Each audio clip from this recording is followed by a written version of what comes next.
जय हिंद बच्चों, मैं अतेंद्र कुमार आपका स्वागत करता हूं आपके अपने YouTube चैनल मैथ्स प्राइड पर। एक वीडियो मैं नंबर सिस्टम से दे चुका हूं जहां मैंने sum of natural numbers, sum of even numbers, sum of odd numbers, इन सब की बात करी हुई है। आज की वीडियो में हम बात करेंगे एपी की। किसकी बात करेंगे बच्चे? एपी। एपी मतलब अरिथमेटिक प्रोग्रेशन की। हम एपी की बात करेंगे, अरिथमेटिक प्रोग्रेशन की। इसको बोलते हैं समांतर श्रेणी। हम समांतर श्रेणी की बात करेंगे, लेकिन समांतर श्रेणी से पहले आपको यह जानना बहुत जरूरी है कि सीक्वेंस क्या होता है। सीक्वेंस क्या होता है ये जानना बहुत जरूरी है। किसी को क्रम में रखना, किसी एक क्रम में रखना, वो सीक्वेंस कहलाता है। ठीक है ना?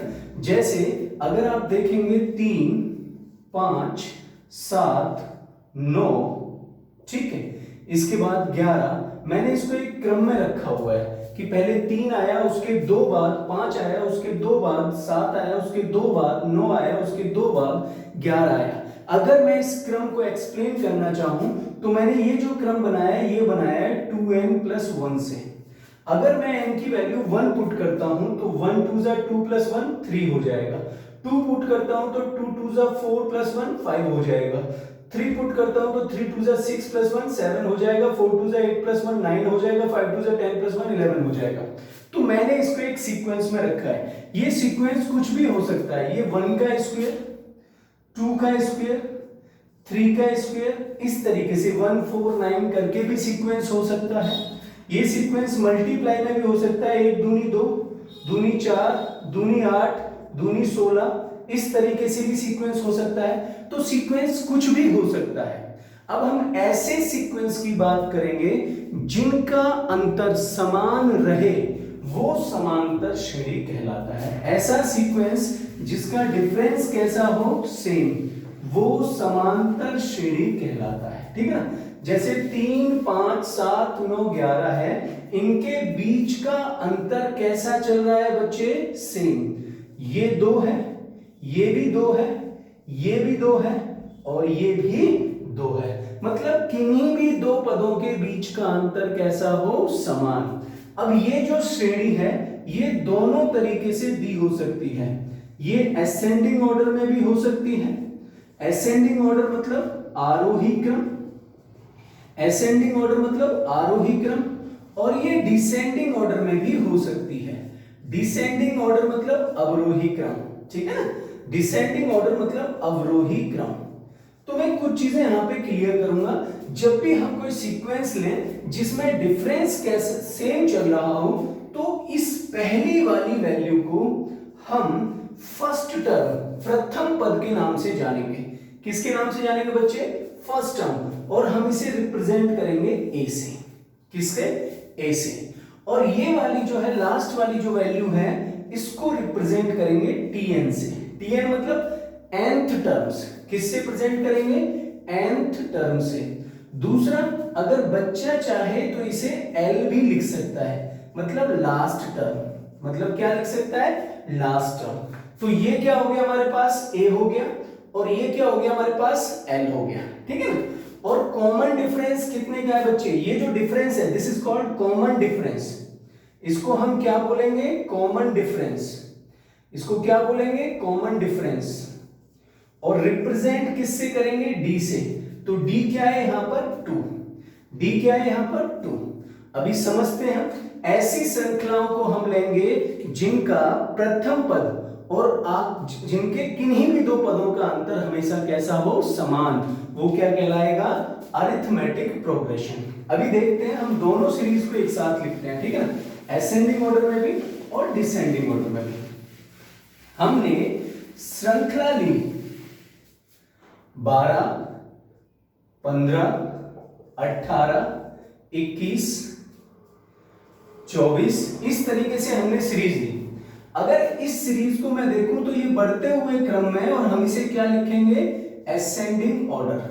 हम इसे क्या लिखेंगे बच्चे? असेंडिंग ऑर्डर या आरोही क्रम। हम इसे लिखेंगे असेंडिंग ऑर्डर या आरोही क्रम। इसमें ये वाला जो पद है, ये है पहला पद। तो तो इसको a लिख लेंगे, फर्स्ट टर्म को a बराबर 12। इसको मैं tnth ना लेके l ले रहा हूं, तो l बराबर क्या होगा 24। l बराबर क्या होगा 24। इसके बाद अगर हम बात करें डिफरेंस की, कॉमन डिफरेंस की, मैं कॉमन डिफरेंस की बात करता हूं, तो यहां d कितना आ जाएगा 3। आप कहीं पर भी ले लीजिए, यहां भी d क्या होगा 3, यहां भी d क्या होगा 3, यहां भी d क्या होगा 3। अब बात करते हैं डिसेंडिंग ऑर्डर की, इसको मिटा देते हैं बच्चे। अब बात करते हैं डिसेंडिंग ऑर्डर की। इसको ऐसे भी लिखा जा सकता है 24 plus 21 plus 18 plus 15 plus 12, sorry dot 12, ये प्लस में ना करके मैंने तो सीरीज लिखी है, ठीक है ना। तो इसको हम क्या लिखेंगे बच्चे, a बराबर 24, इसको क्या लिखेंगे l बराबर 12, और डिफरेंस क्या लिखेंगे, कॉमन डिफरेंस +3, -3 आएगा। कॉमन डिफरेंस क्या आएगा -3, क्योंकि ये क्या है डिसेंडिंग ऑर्डर, ये क्या है डिसेंडिंग ऑर्डर, अवरोही क्रम, अवरोही क्रम, ठीक है। तो जब वो उल्टा चलेगा तो जो कॉमन डिफरेंस है वो क्या होगा माइनस होगा, ठीक है ना। जब उल्टा मिलेगा आपको पहले बड़ी वैल्यू, फिर उसके बाद छोटी, फिर छोटी, फिर छोटी, तो आपको क्या मिलेगा बच्चे, आपको क्या मिलेगा, आपको डिफरेंस नेगेटिव मिलेगा। अब आते हैं इसके आगे। अगर आपको कोई सीरीज दे दी जाए, वो बोलता है कि a बराबर 5 है और कॉमन डिफरेंस 3 का है, +3 का। अब वो कहता है कि चौथा पद बताइए, कौन सा पद बताइए, चौथा पद बताइए। तो देखो फर्स्ट पर 5 आ जाएगा, अगर मैं सेकंड की बात करूं तो 3 जुड़ेगा, कितना हो जाएगा 8। फिर क्या होगा आपके पास थर्ड क्या आएगा मेरे बच्चे 5, 8 + 3 11। अगर हम बात करें इसकी फोर्थ टर्म की, तो ये क्या आएगा आपके पास 11 + 3 14। तो देखो अगर मैं इसको a मान लूं, तो ये वाला जो टर्म है ये a + d है, और ये वाला जो टर्म है ये a + 2d है, और ये वाला जो टर्म है ये a + 3d है। मतलब कि आपको जो भी पद निकालना है उससे एक कम लेकर d में मल्टीप्लाई करके a में अगर जोड़ दोगे तो वो पद आपको मिल जाएगा, ठीक है ना। अगर जैसे मैं कहने लगूं कि इसका भाई 10वां पद क्या होगा, 10th पद क्या होगा, तो a और 10 से एक कम ले लो, वो क्या होगा 9, तो आप इसे 9d लिख लो। a कितना है 5, 9 दिया 27। अगर आप देखोगे 5 + 9 × 3 27, और 5 कितना आ जाएगा मेरे बच्चे 32। 27 और 5 कितना आ जाएगा 32, तो 32 इसका होगा, कितना होगा 32, अगर आपको 10वां पद निकालना है तो।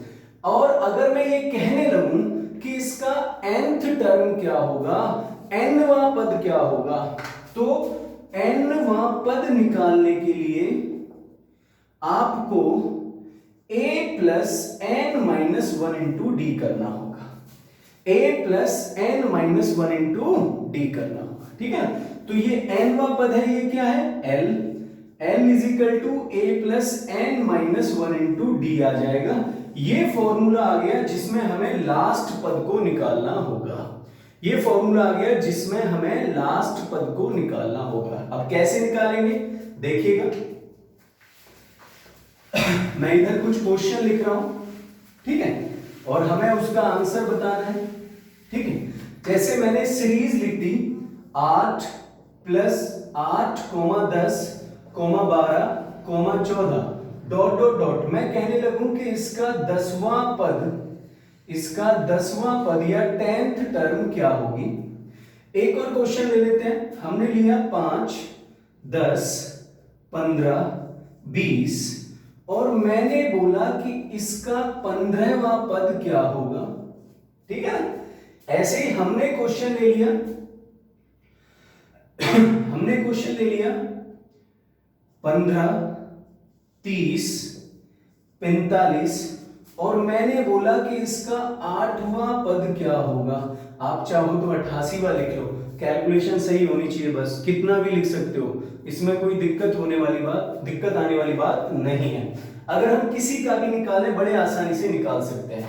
जैसे अगर मुझे इसका 10वां पद निकालना है तो बच्चे मैं क्या करूंगा, प्रथम पद प्लस, प्रथम पद क्या है 8 a plus n minus 1 into D. अब देखो कॉमन डिफरेंस कितने का चल रहा है, 2 का। 8 प्लस 10 माइनस 1 और डिफरेंस कितने का है, 2 का। इसमें पुट कर दिया, ये आपको दिख रहा होगा a plus n minus 1 into D. तो आपके पास क्या आ जाएगा, 8 प्लस 9 दूनी 18। तो 18 और 8 कितना आ गया, 26। अगर इसका 10वां पद देखोगे तो वो कितना हो जाएगा, 26 हो जाएगा। वो कितना हो जाएगा बच्चे, 26। पहला क्वेश्चन हो गया, नोट कर लीजिए। अगले क्वेश्चन पर आ जाइए। अगले क्वेश्चन में जो मैंने सीरीज दी है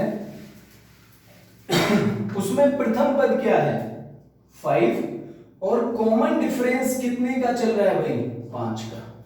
कॉमन डिफरेंस कितने का चल रहा है, 5 का। और मैंने पूछा कौन सा नंबर है, 15वां। तो L बराबर, अगर मुझे 15वां पद निकालना है तो A कितना है, 5 प्लस हम लिखेंगे 15 माइनस 1 इंटू डिफरेंस कितने का है, 5 का। तो 15 माइनस 1 कितना आया, 14। 14 पंजे 70 और 5 कितना आ गया मेरे बच्चे, 75। 75 इसका आंसर होगा। इसका 15वां पद कितना होगा, 75। वैसे तो बेसिक था कि आप बड़े आसानी से निकाल सकते हैं, 5 एकम 5 है तो भाई 15 में पे कौन सा होगा, 15 पंजे 75। ऐसे यहाँ 15 है तो 8वें पर कौन सा होगा, बड़े आसानी से निकाल सकते हो, ठीक है ना। बट फिर भी हम सीरीज कहीं से भी शुरू हो सकती थी ना 247 से भी शुरू हो सकती थी, ठीक है ना। डिफरेंस 3 का हो सकता है, यहाँ तो इत्तेफाक से टेबल बन रहा है, टेबल ना बना होके भी हो सकता था ना, तब कैसे करते, ठीक है। अब जैसे इसको मिटा देते हैं, अगले क्वेश्चन को देखते हैं। यहां a बराबर कितना है, 15 और d बराबर कितना है, 15 और मुझे 8वां पद चाहिए। तो L बराबर 15 plus n minus 1, 8 minus 1 into 15। तो आपके पास कितना आ गया भाई, 15 प्लस 15 सत्ते 105। कितना आ जाएगा मेरे बच्चे, आंसर 120 आ जाएगा। कितना आ जाएगा, 120। आंसर 120 आ जाएगा। क्लियर है, मिटा दिया जाए। अब मैं क्या कह रहा था, मैं ये कह रहा था ऐसे क्वेश्चन ना देके, क्योंकि मैंने तो टेबल की फॉर्म में लिख दिया इसको, वो क्वेश्चन देता 233 से शुरू हो रहा है, ठीक है। 233 से शुरू हो रहा है और कितना छोड़ छोड़ के बच्चे, 3, 236, 239, इस तरीके से। कॉमन डिफरेंस 3 का है, ठीक है। प्रथम पद 233 है और वो कहता है कि 7वां पद बताइए। 7वां पद बताइए, 17वां भी कह सकता था, ठीक है ना। अब मैं 7 की जगह लिख लेता हूं बच्चे 17। 17वां पद बताइए, ठीक है ना। तो कैसे करेंगे बच्चे, आपको पता है L is equal to A कितना है, 233 plus n minus 1, 17 minus 1 into कितना, 3। तो 233 प्लस 16 3 48 आप लिख लेंगे। तो आपके पास 40 30 70 8 3 11, तो आ गया 281। कितना आ गया बच्चों, 281। 281 आंसर आ गया, ठीक है ना। तो बड़े आसानी से आप उस पद का नंबर निकाल सकते हो कि भाई उस पद पर कौन सी संख्या आने वाली है। लेकिन पहला टाइप तो ये हो गया जिसमें वो ये पूछ रहा है कि लास्ट का पद क्या है। दूसरा टाइप क्या है एपी से, कि वो पहला पद दे दे और सीरीज दे दे और आखिरी पद दे दे, फिर पूछे कि उसमें कुल कितने पद हैं, ठीक है। देखिएगा ठीक है, इस फॉर्मूले को याद रखिएगा, L is equal to A plus n minus 1 into d, ठीक है ना। इस फॉर्मूले को याद रखिएगा। मैंने सीरीज लिखी 8 प्लस 10, 8 कोमा 10 कोमा 12, ठीक है। इसी तरीके से comma 14 dot dot dot dot dot, ठीक है। अब हमें नहीं पता कि ये कहां तक चलेगा, दो दो का डिफरेंस है, कहीं तक भी ले लो। मैंने ले लिया 48 तक और मैं ये देखना चाहता हूं, ठीक है, लास्ट नंबर क्या है 46 कोमा 48, कि इसमें कुल कितने पद हैं। अगर मुझे ये निकालना है, ठीक है ना, तो कुछ बच्चे क्या करते हैं, लास्ट की term minus first term divided by difference कर देते हैं, ठीक है ना, उससे अप्रोक्सीमेशन में आंसर आ जाता है, ठीक है। बट आप ऐसे मत करिए, आप भी बड़े आसानी से क्वेश्चन को कर लेंगे। L इज इक्वल टू आपके पास a plus n minus one into d था, L is equal to a plus n minus one into d था, ठीक है। तो अगर आपको n निकालना है तो इस a को इधर ले आइए, ये हो जाएगा L माइनस a, डिवाइड कर दीजिए डिफरेंस से, और इस वन को लाएंगे तो प्लस वन, और ये किसके बराबर हो जाएगा, n के। इसका मतलब आप लिख सकते हो कि कुल पद बराबर अंतिम पद माइनस प्रथम पद डिवाइडेड बाय अंतर जमा एक, ऐसे हो सकता है। मतलब कुल पद बराबर अंतिम पद माइनस प्रथम पद डिवाइडेड बाय अंतर जमा एक। अगर आप इस क्वेश्चन को आंखों आंखों में करना चाहें तो बड़े आसानी से कर सकते हैं। अंतिम पद कितना है 48, प्रथम पद कितना है 8, 48 माइनस 8 कितना आया बच्चे 40, और 40 बटे 8 कितना होगा, क्योंकि 40 बटे 2 अंतर कितने का चलेगा 2 2 का, तो 40 बटे 2 कितना होगा 20, जमा 1 कितना हो जाएगा 21।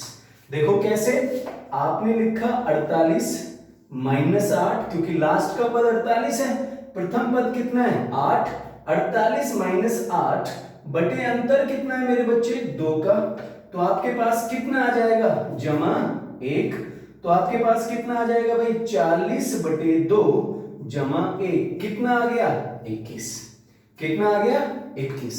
एक और क्वेश्चन लेके देखते हैं, ठीक है, मिटा देते हैं इसे। अगला क्वेश्चन है हमारे पास बच्चे, हमने स्टार्ट किया अगले क्वेश्चन को 16 से, 16 6 22 6 16 6 22, अच्छा 16 की डिफरेंस पे अगर हम लेते हैं तो ऐसे ले लो 16 6 22, या आप स्टार्ट कर दो मेरे बच्चे, कुल पद आपको देखने हैं 5 से, 5 7 9 डॉट डॉट डॉट 89।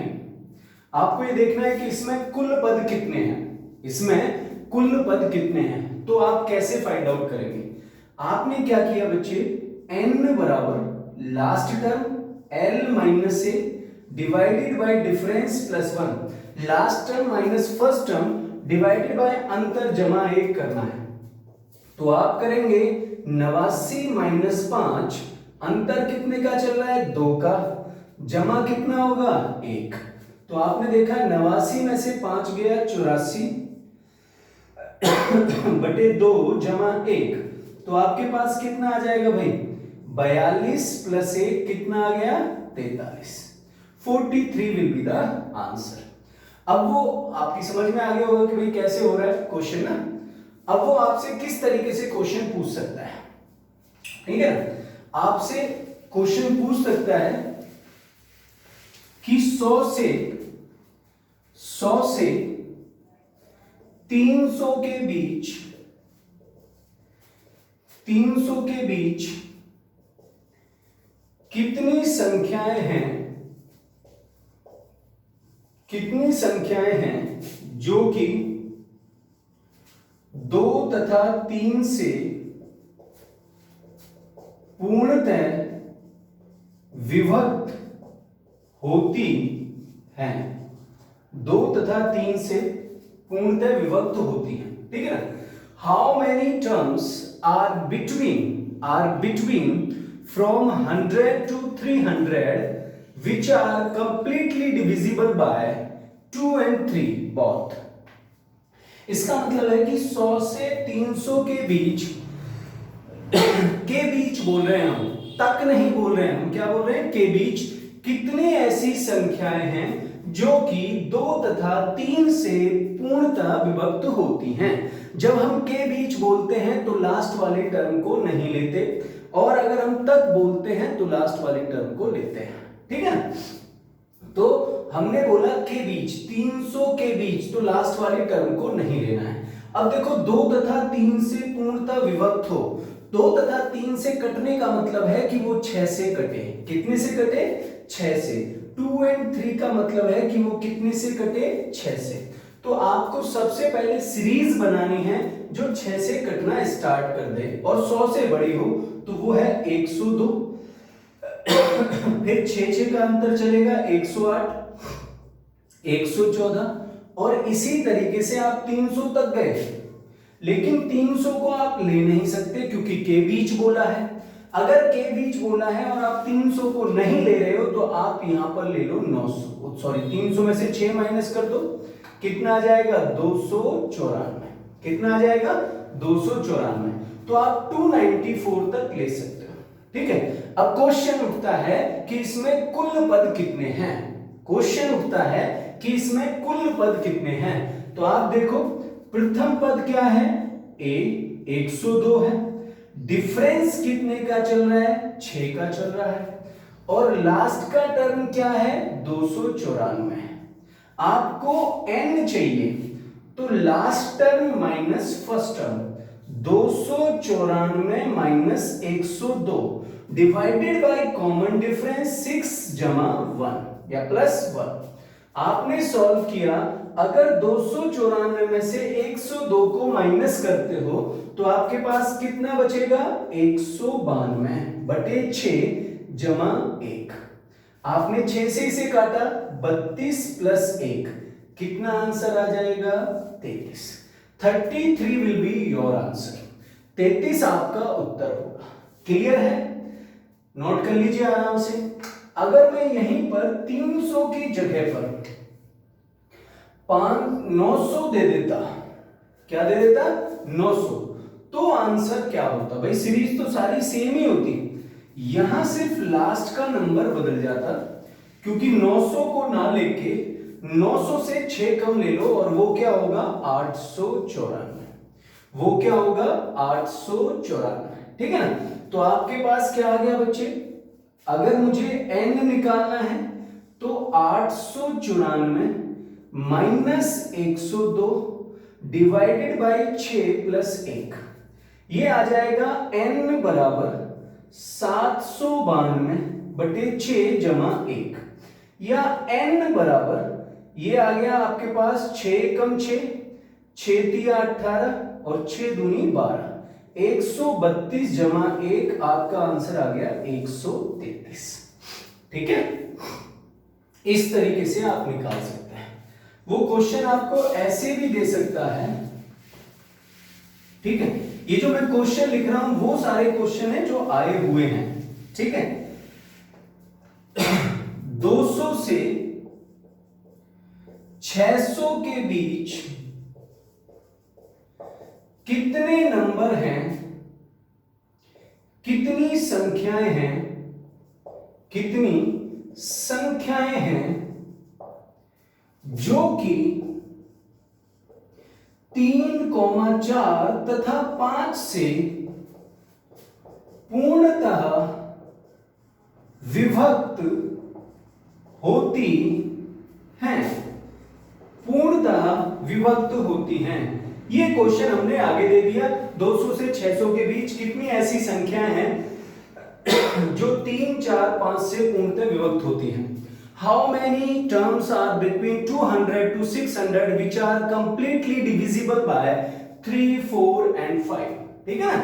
तो बच्चे 3, 4 and 5 का एलसीएम ले लीजिए, तो आपको नंबर मिलेगा जिससे आपको डिवाइड करना है, या आप देखो जो कॉमन डिफरेंस है दोनों में से कुछ भी देख सकते हो, दैट इज 60। 3 चौक 12 पंजे 60, क्योंकि कुछ भी कॉमन नहीं है। तो आप 200 से बड़ा नंबर देखो जो 60 से कटता हो 240, और 600 से छोटा देखो जो 60 से कटता हो, कितना आ जाएगा भाई 600 से छोटा 60 से कटता हो 540।